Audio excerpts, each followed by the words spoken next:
uummata akka anjaakeetti galabbaxee uffadhe kanatti jiruun isin galabbaxamte kootaa waan akka isin hima ijoolleen hanga ammaa dalaynee jijjiirama hin finne ammaan booda jijjiirama akkamitti dhufa jettan ani hoggaa 5 dalagee jijjiirama hin finne biyya galu hoggaa 4 ji'a 5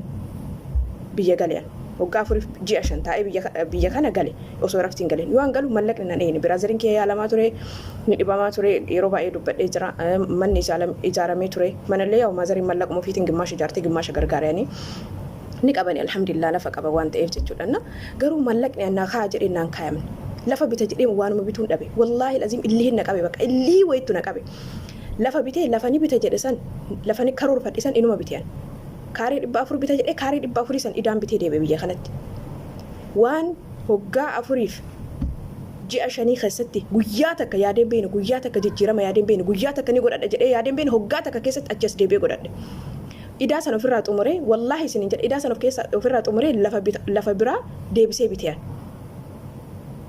agartanii yeroo tokko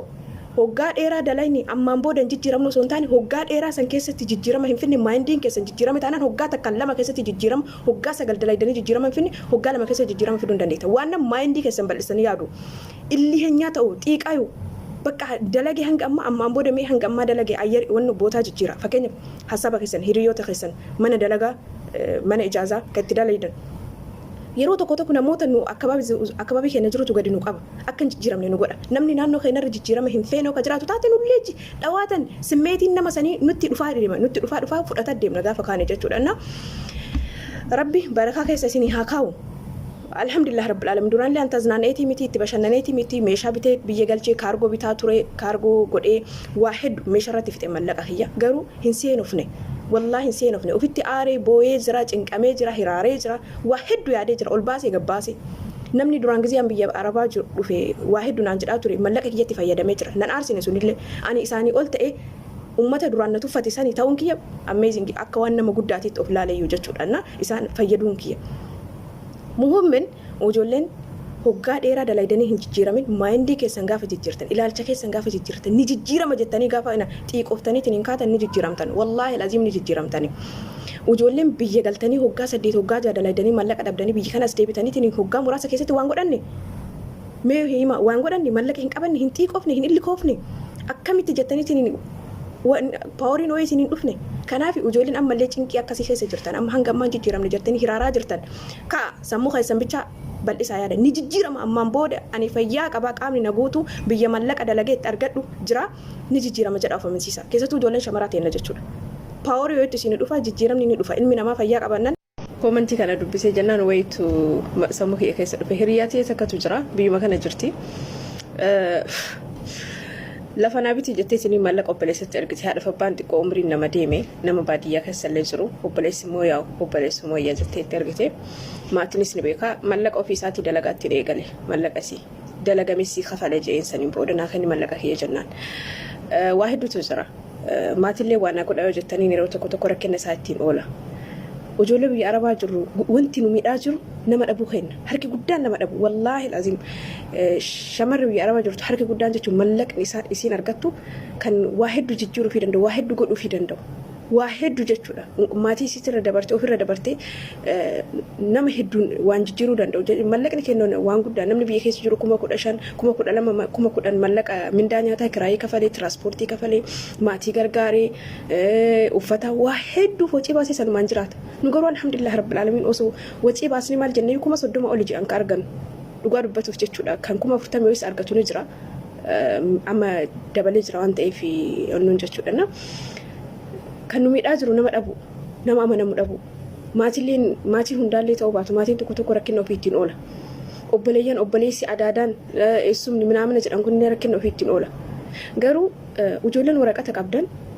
hoggaa tokko osoo jettan hoggaa 2 osoo jettan hoggaa 3 osoo jettan manuma koontiraataa osoo jirtan hoggaa 2 fixanii galtanii deebi'u osoo dandeettan hoggaa 5 hoggaa 6 walirra hin taa'ina ani hoggaa tokko bakka biraa dalagee hoggaa tokkos bakka biraa dalagee hoggaa 2 mana kana dalanaa irraftii galeen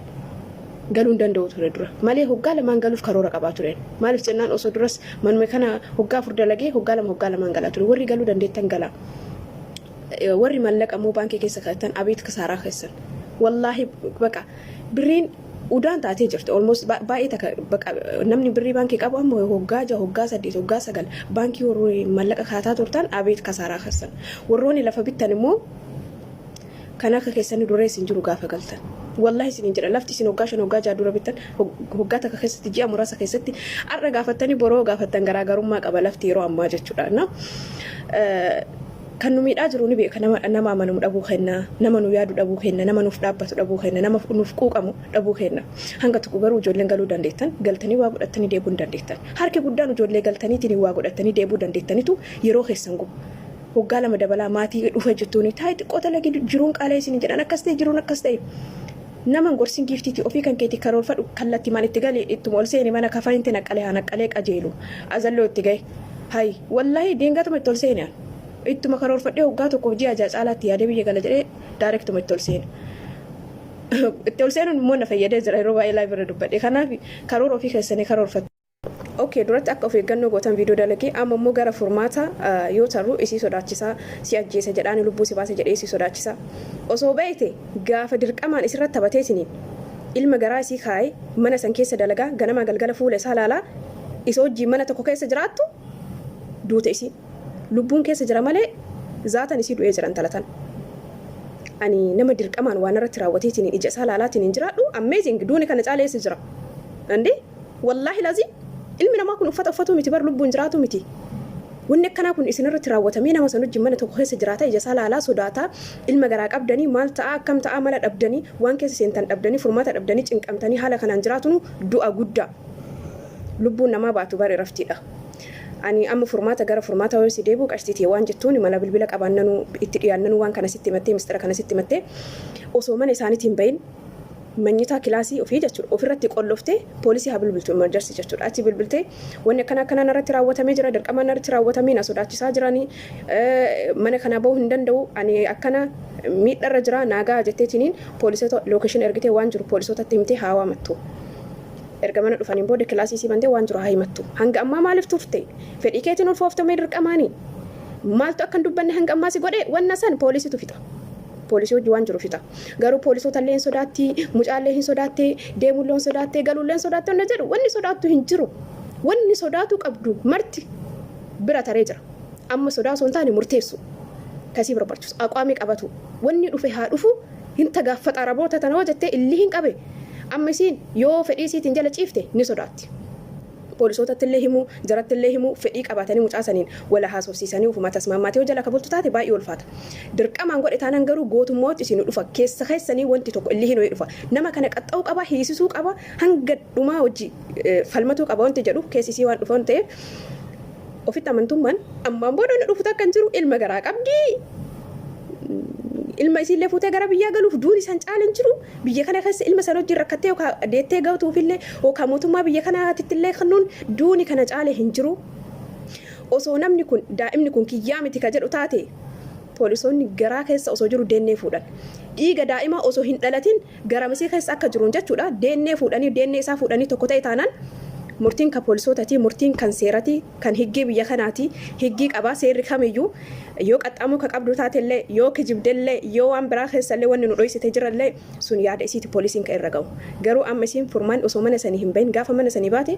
isiin beenu jechuu danda'anii taamimii isii godhuu danda'anii gara biyyaa isii galchuu danda'anii isii ajjeesuu lubbuu isii arabdoonni maqaan nu bada'uu jedhan waa hedduu irratti irmijaa fudhatuu danda'anii soo maal godhuu qabdi barri ofirra qollofattee poolisii waamatu ammaraa cinisi mana sanii baatu.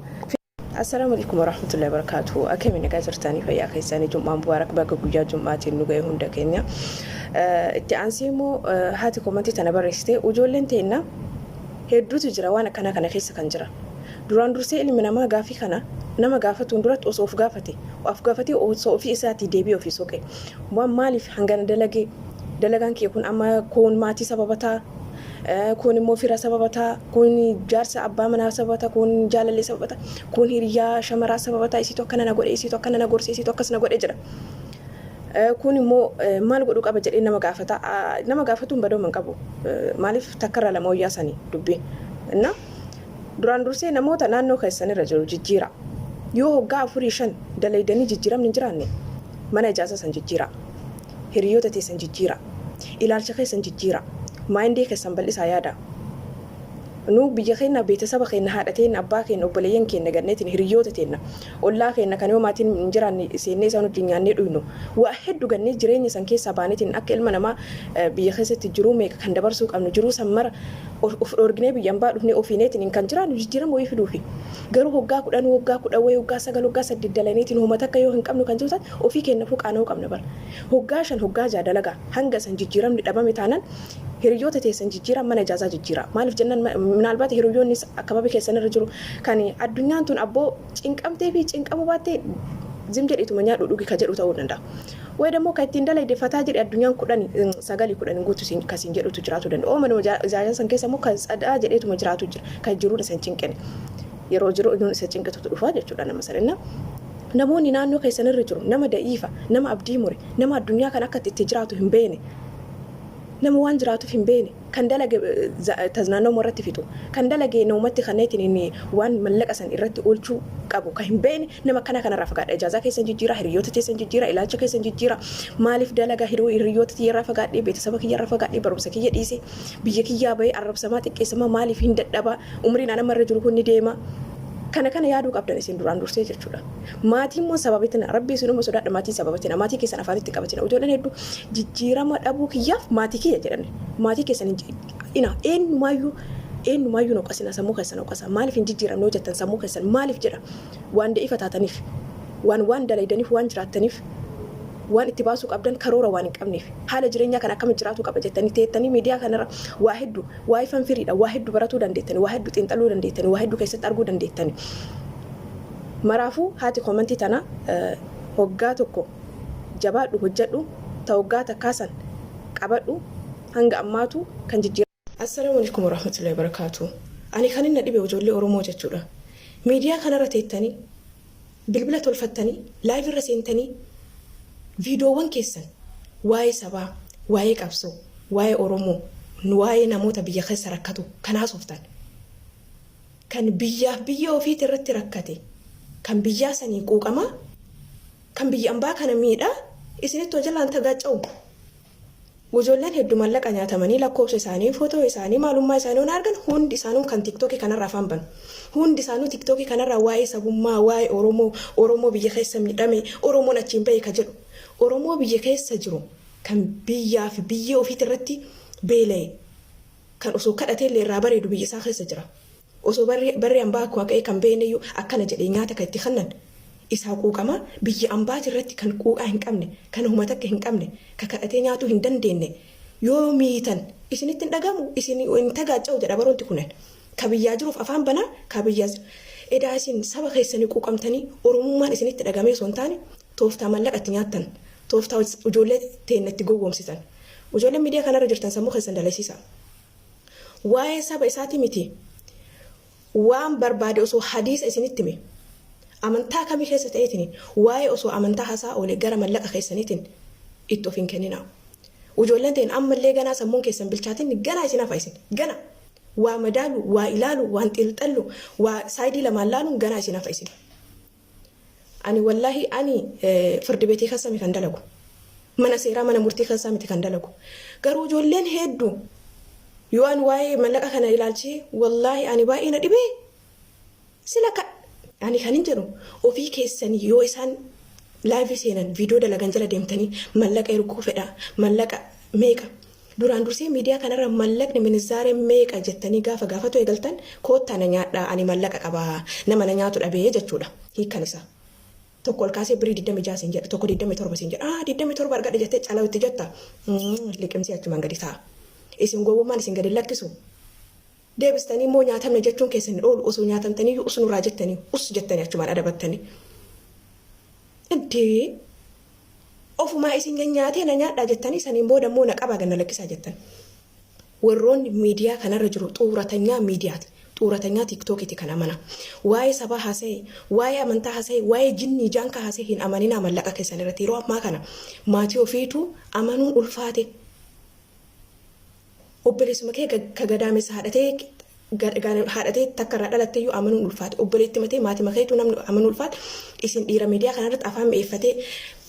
uffata uffatee jedhaa dhufoo jala bargaaffattan gaafa kaanii iyyuu eegaltan ani keessa hin jiru isinitti hime. Akkam jirtan ijoollee Oromoo nagaa keessan nagaa kootu jalatti rabbi. Baga jala bultii ayyaana xiinqata boruutu isin gahe. Boru xiinqata qabnaa fi Oromoon guutuun yaa rabbi hoo xiinqata Oromoo kan boruu kana Noovembarii bultii 26 xiinqata Oromoo guutuu kana jaalalleef jaalallee wal dhabee Jimmaa Harargee wal dhabee Arsiif Baalee wal dhabee Shawaaf Jimmatu wal dhabee Shawaaf Booranatu wal dhabee Iluuf Gammoojjii wal dhabee nu baraari. Yaa rabbi Oromoo guutuuf nagaa keenya makiina walitti bu'ee qeerransaaf leenca walitti bu'ee nu baraari. Xiinqata boruu kan bultii 26 kana baga jala bultii geessan jechaa ayyaana gaarii isiniif haa ta'u, girgirii gaarii isiniif haa ta'u, burraaqa gaarii isiniif haa ta'u, gaa'ela gaarii isiniif haa ta'u, wal fuudhe isaa horu. Itti fufaa jabaadhaa ga'a.